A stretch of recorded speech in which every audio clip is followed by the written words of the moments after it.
क्या आपको लगता है कि पैसा कमाने के लिए बहुत ज्यादा पढ़ाई चाहिए या फिर स्टॉक मार्केट का एक्सपर्ट होना चाहिए? तो रुकिए, क्योंकि आज जो किताब हम डिस्कस करने वाले हैं वो कहती है कुछ बिल्कुल अलग। मॉर्गन हाउसल की द साइकोलॉजी ऑफ मनी कहती है कि पैसों में सफलता आपकी डिग्री से नहीं बल्कि आपके व्यवहार से तय होती है।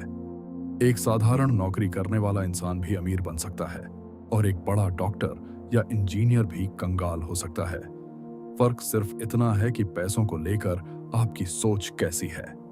आज इस वीडियो में हम इस किताब के सबसे जरूरी 15 सबक सीखेंगे जो आपकी पैसों को देखने की सोच पूरी तरह बदल देंगे।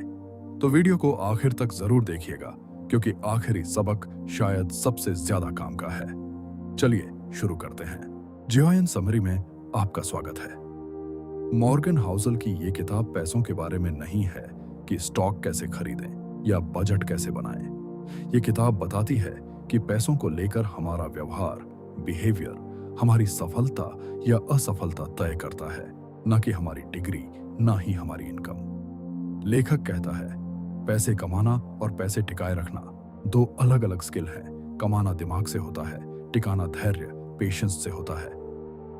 चलिए अब किताब के मुख्य सबकों को एक एक करके समझते हैं। एक, कोई पागल नहीं है, नो वंस क्रेजी। हर इंसान की परवरिश, उम्र और अनुभव अलग होते हैं, इसीलिए पैसों को लेकर हर किसी का नजरिया अलग होता है। जैसे जो इंसान 2008 की मंदी में बड़ा हुआ वो शेयर बाजार से डरेगा, लेकिन जो इंसान शेयर बाजार में तेजी के दौर में बड़ा हुआ वो रिस्क लेने से नहीं डरेगा। सीख, दूसरों के फाइनेंशियल फैसलों को गलत कहने से पहले सोचिए, शायद उनका अनुभव आपसे अलग रहा हो। दो, भाग्य और जोखिम, लक और रिस्क। सफलता में सिर्फ मेहनत नहीं, किस्मत का भी बड़ा हाथ होता है, और असफलता में सिर्फ गलती नहीं, कई बार सिर्फ बुरी किस्मत भी जिम्मेदार होती है। लेखक बिल गेट्स का उदाहरण देते हैं। गेट्स जिस स्कूल में पढ़ते थे वो दुनिया के उन चंद स्कूलों में से एक था जहां कंप्यूटर था। ये किस्मत थी, सिर्फ मेहनत नहीं। सीख, बहुत ज्यादा अमीर लोगों की या बहुत बुरे हाल में फंसे लोगों की नकल मत कीजिए। उनकी कहानी में एक्सट्रीम किस्मत भी शामिल हो सकती है।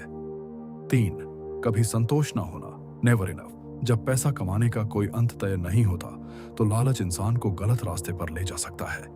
लेखक एक स्कैंडल का जिक्र करते हैं जहां पहले से करोड़पति इंसान ने और पैसे के लालच में गैर कानूनी काम किया और सब कुछ गंवा दिया। सीख, बस इतना और चाहिए वाली सोच खतरनाक है। जो आपके पास है उसकी कद्र करना सीखिए, क्योंकि आगे बढ़ने की चाहत में आप वो भी खो सकते हैं जो पहले से आपके पास है। इज्जत, आजादी, रिश्ते। चार, चक्रवृद्धि की ताकत, the magic of compounding. Warren Buffett की ज्यादातर दौलत उनकी उम्र के 50 साल के बाद बनी। उनकी असली सुपर पावर स्मार्ट इन्वेस्टिंग नहीं बल्कि समय है। वो 70+ साल से निवेश कर रहे हैं। $1 भी अगर लंबे समय तक बढ़ने दिया जाए तो वो बहुत बड़ा बन सकता है। लेकिन शुरुआत में कंपाउंडिंग बहुत धीमी दिखती है, इसीलिए लोग बीच में ही धैर्य खो देते हैं। सीख, इन्वेस्टिंग में सबसे बड़ी ताकत ऊंचा रिटर्न नहीं बल्कि लंबे समय तक टिके रहना है। 5, अमीर बनना वर्सेस अमीर बने रहना, getting wealthy versus staying wealthy.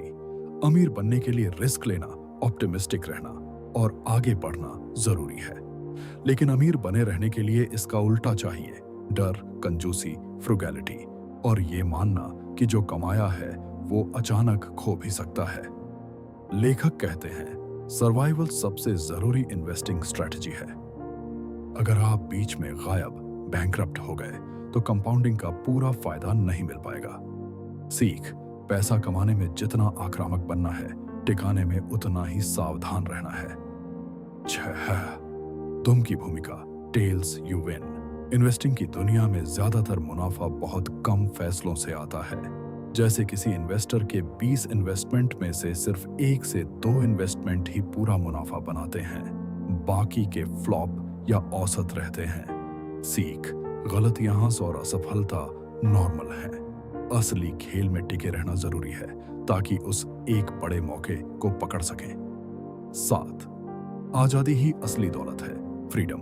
पैसों का सबसे बड़ा फायदा गाड़ी बंगला नहीं, बल्कि ये है कि आप अपनी मर्जी से अपना समय और जिंदगी जी सकें। जब आपके पास सेविंग्स होती है तो आप बुरी नौकरी में मजबूरी में नहीं रुकते, बुरे बॉस को बर्दाश्त नहीं करते, आपको विकल्प और ऑप्शंस मिलते हैं। सीख, पैसों का असली मकसद चीजें दिखाना नहीं, बल्कि आजादी और मन की शांति खरीदना है। 8, गाड़ी वाला विरोधाभास, man in the car paradox. जब कोई महंगी गाड़ी में दिखता है तो हम सोचते हैं, वाह ये कितना कामयाब है, लेकिन असल में हम उस इंसान की तरफ ध्यान ही नहीं देते। हम सिर्फ गाड़ी को एडमायर करते हैं और सोचते हैं, काश ये गाड़ी मेरे पास होती। सीख, दिखावे से लोगों की नजर में आप जितने रिस्पेक्ट के हकदार सोचते हैं, असल में उतना रिस्पेक्ट नहीं मिलता। दिखावे की जगह अपने काम और चरित्र पर फोकस कीजिए। 9, दौलत वो है जो दिखती नहीं, wealth is what you don't see. जो चीजें आप देखते हैं, बड़ा घर, नई गाड़ी, वो दौलत नहीं है, वो तो पैसे खर्च करने के सबूत हैं। असली दौलत वो पैसा है जिसे खर्च नहीं किया गया, जो बैंक में इन्वेस्टमेंट में बचा हुआ है और दिखता नहीं। सीख, दौलती दिखने और असल में दौलतमंद होने में फर्क है। दिखावे से बचिए। 10, बचत करने की कला, सेव मनी।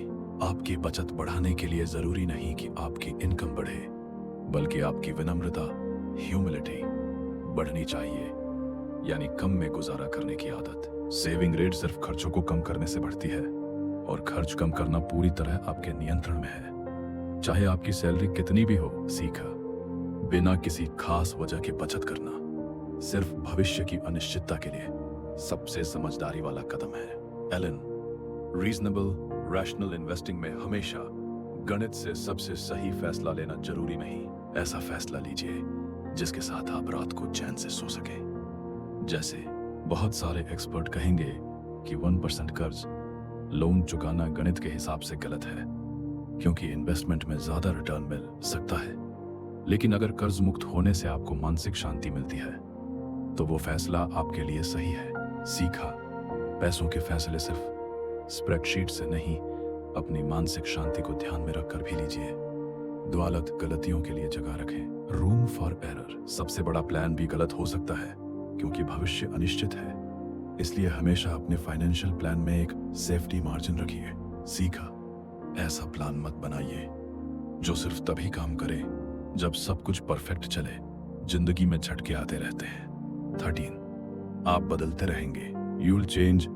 20 साल की उम्र में जो सपने और लक्ष्य होते हैं, वो 40 की उम्र में बिल्कुल अलग हो सकते हैं। इंसान लगातार बदलता है। सीख, बहुत लंबे समय के लिए एक्सट्रीम फाइनेंशियल फैसले, जैसे पूरी जिंदगी की प्लानिंग एक तरह से करना, मत लीजिए।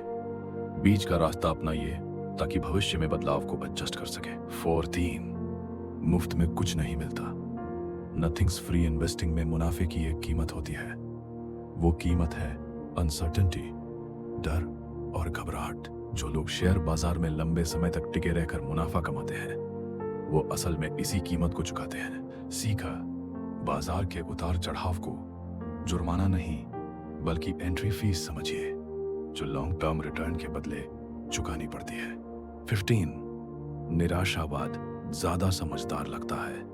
The seduction of pessimism. लोग ऑप्टिमिस्टिक बातों को सेल्स पिच समझते हैं, लेकिन पेसिमिस्टिक नकारात्मक बातों को मददगार सलाह समझते हैं। इसलिए बुरी खबरें ज्यादा ध्यान खींचती हैं। सीखा, निराशा में समझदारी जैसा भ्रम होता है, लेकिन लॉन्ग टर्म में दुनिया और मार्केट अक्सर आगे ही बढ़ते हैं। बहुत ज्यादा नकारात्मक ना बने। सबसे बड़ा सार, द फाइनल टेक अवे, पैसे को लेकर आपका व्यवहार आपकी आईक्यू से ज्यादा मायने रखता है। कम खर्च कीजिए, ज्यादा बचाइए, धैर्य रखिए। दिखावे के लिए नहीं, आजादी और मन की शांति के लिए पैसा कमाइए। गलतियों और अनिश्चितता के लिए हमेशा जगह छोड़िए।